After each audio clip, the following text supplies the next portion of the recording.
nobody would want to be defined by the worst thing they'd ever done and then have that define them forever.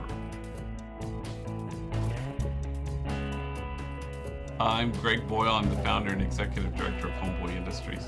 Homeboy Industries was born 25 years ago when I was pastor of a very poor parish in Boyle Heights, Dolores Mission, and it had the largest grouping of public housing west of the Mississippi. We had the highest concentration of gang activity in the whole world was my parish.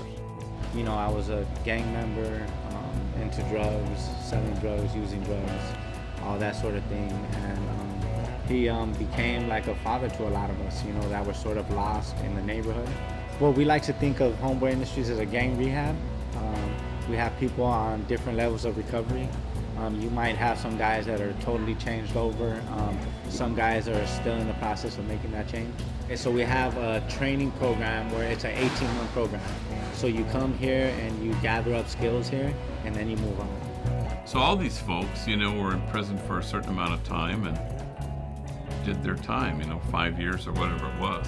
But nobody told them that they were facing a sentence really of a lifetime of unemployment. We have our Homegirl Cafe, we have our Homeboy merchandise, we have the Homeboy Silk Screen, we also have a Homeboy Diner, which is located at City Hall, right here downtown LA.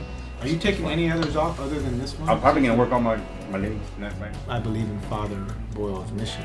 You know, it's very, very important. Everyone who comes here, who comes through these doors, they're trying to move forward with their lives. Why don't we knock all this out? Okay. Finish all these, get this down a little bit more, and then we can start completely on your legs. Okay. All right?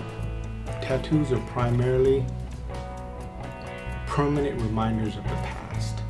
It's difficult for everyone who comes in here. It's a very painful process, but it's more painful to have the tattoos on their bodies.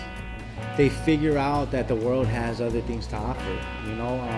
Like myself, you know, I come from a place where I was living in darkness. You know, I could see as far as my street sign, and I would have died for what I saw on my street sign. But coming to Homeboy Industries, I have a new view on life. You know, it's a different outlook. I see that there's opportunities in all sorts of different areas. You know, so Homeboy Industries basically opens up the floor for you. The main obstacle in the first 10 years was the wholesale demonizing of this population. Folks did not see these folks as human beings. That's always the ongoing hope here, you know, is that you're always announcing a message loud and clear about redemption and second chances. And kinship above all, you know, that we're in this together, that we belong to each other.